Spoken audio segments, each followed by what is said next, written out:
Imagine this, in 1913, Europe was the richest, most advanced, and most powerful region on earth. People believed the future would be peaceful. Only 1 year later, the world collapsed into the deadliest war humanity had ever seen. How the world wars were born. To understand the First World War, we must first understand the world before the war. Because wars never began with a gunshot, they began with fear, pride, and political mistakes. At the beginning of the 20th century, Europe was not divided into small countries like today. It was dominated by huge empires. The most important ones were the German Empire, the Austro-Hungarian Empire, and the Ottoman Empire. These were not just states, they were multi-ethnic empires ruling many different peoples, languages, and identities. And this is where the first deep problem begins. During the 19th century, a powerful idea spread across Europe, the idea that every nation should have its own state. This idea is called nationalism. It sounds simple and even fair, but inside empires, nationalism is extremely dangerous, because once people start believing we are not imperial subject, we are nation, they start demanding independence. Nowhere was this more explosive than in Balkans. This region was full of different ethnic groups, religions, and historical claims. Many people living there were ruled by empires they no longer accepted. For the Austro-Hungarian and the Ottoman authorities, the Balkans were not just a region, they were a security nightmare. But nationalism alone did not create the crisis. The second problem was rivalry between great powers. The German Empire had unified very late, only in 1871, but it developed extremely fast. Its industry, army, and population were growing.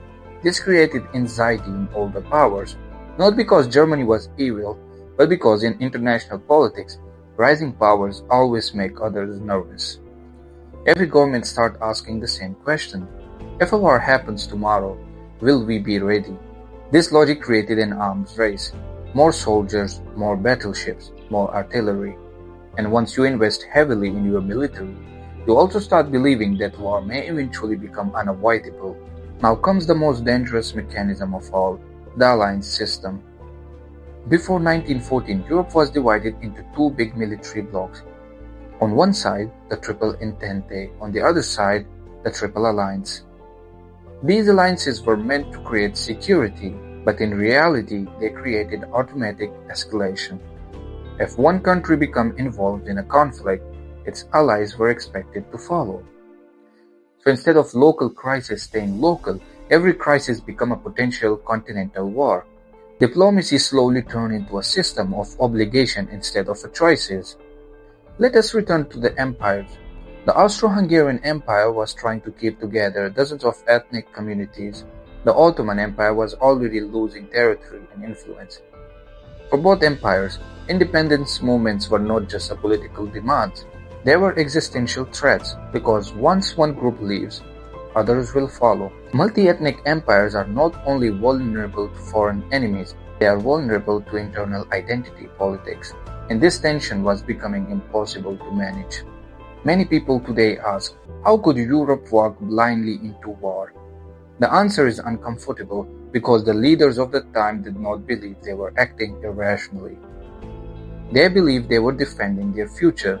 Every government feared strategic isolation, loss of status, and a political decline. So instead of cooperation, they chose deterrence. Instead of trust, they chose military preparation. Instead of reforming their empires, they chose control. This is what political scientists call the security dilemma.